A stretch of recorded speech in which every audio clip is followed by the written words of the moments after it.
Today's video is brought to you by Gamefly. Go to gamefly.com/pogobat for your free trial membership. Burqa. I have been going through your responses to my Burqa Ban video, and all y'all seem to pretty much agree with me. We seem to have pretty much a consensus again. Like 95% of you, I would say, were also opposed to the Burqa Ban. Except last time with the nuclear power discussion, I also said that because that also appeared to be the case, but then when I posted the nuclear power part 2 video, then all of the dissenters emerged from the woodwork and were like, no, you're wrong, so maybe that'll happen this time too, but I don't know. And also, while we're on a tangent here, last time some of you guys complained, I'm gonna burp.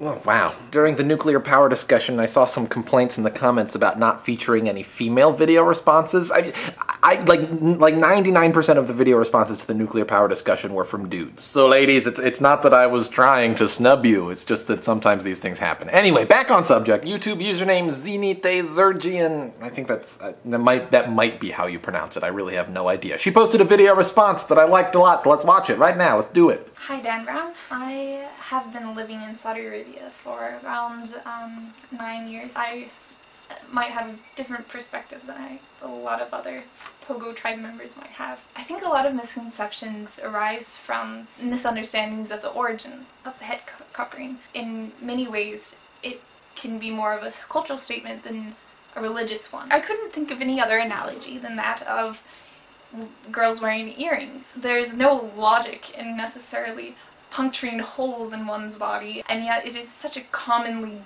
done thing that we don't think twice about it in America. Is this oppression? Are we culturally forcing girls to do this within our society? No, it's not anything like that at all. And so in that regard, I believe the hijab is or burqa, depending on, you know, which nation you're coming from. It's not any sort of oppression, but rather a personal thing that the girl herself has to decide. I actually have known a set of twins that, you know, one girl has decided to wear the hijab and the other girl hasn't, and the family's completely fine with this. I think that this one thing of the Islamic culture has been blown way out of proportions just because of the fact it is from the Arab world, and many other cultures don't understand that. I love the earring analogy. To someone unfamiliar with cultures where ears are pierced, to hear that people poke holes through their... I just did that. To hear that people poke holes in themselves just for decoration, I mean, that seems kind of weird and needlessly painful. But it's just a cultural thing. Some people do it, and if the United States was to ban earrings, I think that a lot of people would be rightfully very pissed. So now flip that around. We are, by and large, from cultures that don't encounter burqas or hijabs or naqibs all that often. To us, it might seem a little bit strange to want to cover yourself up. But Zenitezergian's point is that it's just a cultural thing. I mean, every culture has weird things that they do that don't objectively make a whole lot of sense, and that's okay. We've just got to live and let live. And France banning the burqa is not letting live, if that makes any sense. So, okay, well, like 90% of your video responses and feedback in general was anti-Burqa ban. There was some pro-Burqa ban argumenting going on, and some of it I can see where you guys are coming from. The next video response I want to show you comes from YouTube username Moopsiekins. Take it away. The issue is safety, and so I'm talking about the safety of others and the safety of the women themselves wearing the burqas. It's a full body covering. You can't see the face. You don't know who's under one of these things. It could be a criminal trying to get away with a weapon. It could be someone shoplifting and they can't be seen by CCTV in that case, or they can, but all they see is just fabric. And also the safety of the women wearing the burqas. I mean, it can't be safe to be wearing one of these around. They can't see properly and you can't perceive the dangers that are around you. I mean, no way are they obeying the Green Cross Code. So yeah, that's just my thoughts on the issue, but I think that you did raise some really good points in your video.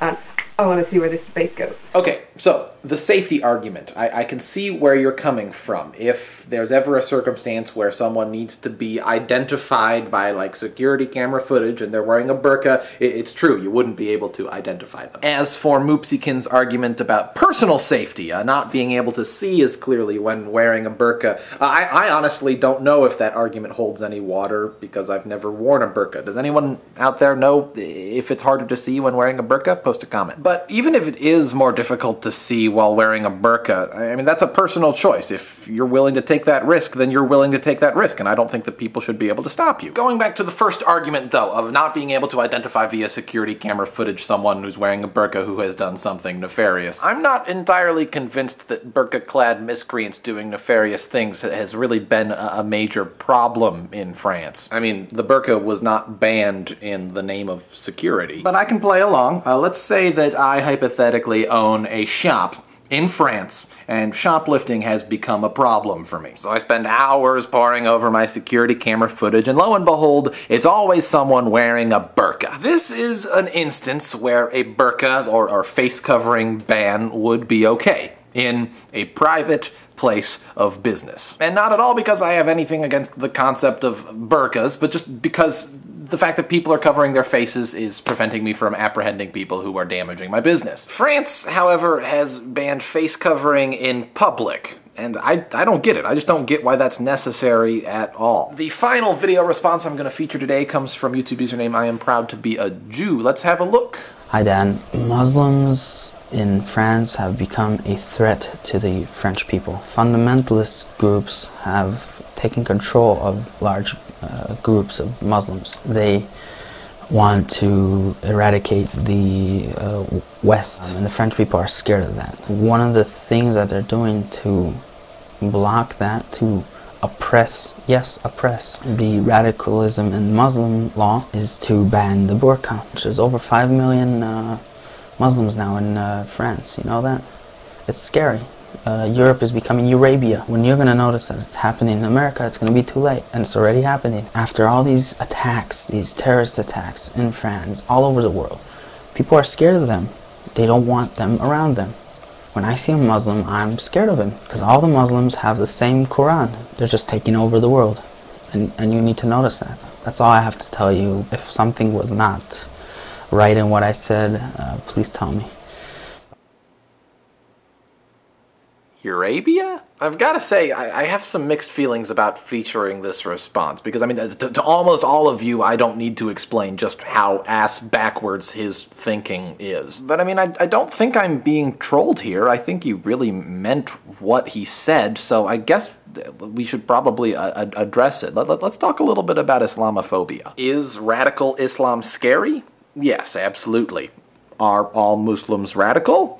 No, absolutely not. Insinuating that all Muslims are sympathetic to terrorists and dangerous is like insinuating that all Christians are sympathetic to the assholes over at Westboro Baptist Church. Every Muslim I know, and I know a healthy handful, is a completely rational, wonderful, caring, loving human being. And of course, every religion wants to grow and expand, and, you know, for Islam, that involves building mosques in America. Oh my God! But there's no massive Muslim conspiracy to take over the world. That's just absolutely ridiculous. Even if there is banning the burqa in France really the way to stop that? I mean, if I was a Muslim who was plotting to take over the world and I saw that my religion was being, you know, suppressed in a nation, that would piss me off. That would make me more determined to take over the world. But anyway, that's it for me for now, for today. That's all I have to say, really. I'm tuckered out. I'm gonna go take a nap. I is nominated for a Webby. Vote for me. There's a link in the doobly-doo.